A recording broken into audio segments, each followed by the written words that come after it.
in the use of tobacco, benzene is on the known carcinogens list. Now benzene, you can also be exposed to benzene through this manner. Now benzene is formed from natural processes such as volcanoes and forest fires, as well as human activities. Now benzene is widely used in the United States and ranks among the top 20 chemicals produced. Now it's used as a gasoline additive. Now people are exposed to benzene in three ways: at work, in the environment, and through the use of some consumer products. Now workers in industries that make or use benzene may also be exposed to high levels of this chemical. Now these industries include the rubber industry, oil refineries, chemical plants, shoe manufacturers, and gasoline-related industries. It's used mostly as a building block for making plastics, rubber resins, and synthetic fibers such as nylon and polyester. Environmental exposure and sources include gasoline, automobile exhaust fumes, cigarette smoke, emissions from coke ovens, and waste from certain industries. Now also, areas of heavy vehicular traffic and gasoline stations. Now benzene has also been found in contaminated water and food. Now some consumer household products may contain benzene, such as glues, cleaning products, detergents, art supplies, dry cleaning, also a solvent in printing and paints. Now the short-term health effects are temporary nervous system disorders, immune system depression, drowsiness, headaches, dizziness, tremors, confusion, and unconsciousness.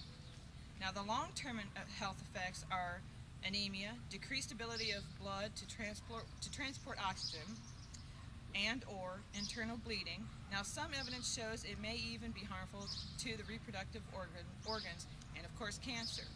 Now interesting to note here that some studies show that some types of brain tumors are more frequent among workers in certain types of industries, including oil refining and embalmers. Formulated gas. Now again, this has nothing to do with tobacco smoke.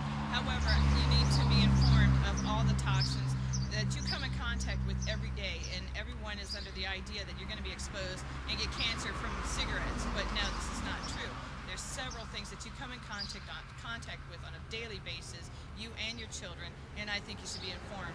Since there are those out there who claim to be about the truth, well, they don't give you all the facts, and here are some more facts.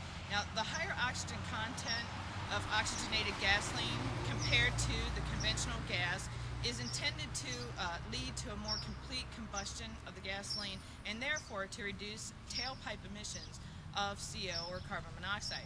Now, in addition, oxygenates usually displace aromatics in gas, such as benzene, toluene, and xylene, which are a source of octane. Now these aromatics have been targeted for reduction in the reformulated gasoline program.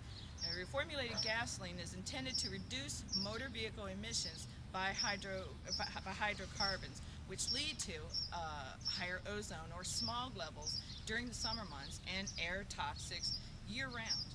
Now one study found in general, emissions of benzene tended to decrease and emissions of formaldehyde tended to increase. Now which is using this oxygenated gas. Now in 1973, the EPA issued standards for a gradual phase down of lead in our gasoline to reduce health risks. In 1990, we had the Clean Air Amendments and EPA regulations banning lead in motor vehicle gasoline after 1995. Now, one of the things that comes to mind is I saw a commercial for one of the oil companies, and they claim that they have reduced since 2001 emissions by 4 million tons since 2001, and this is only the number 2 oil company. It's not number 1, it's number 2.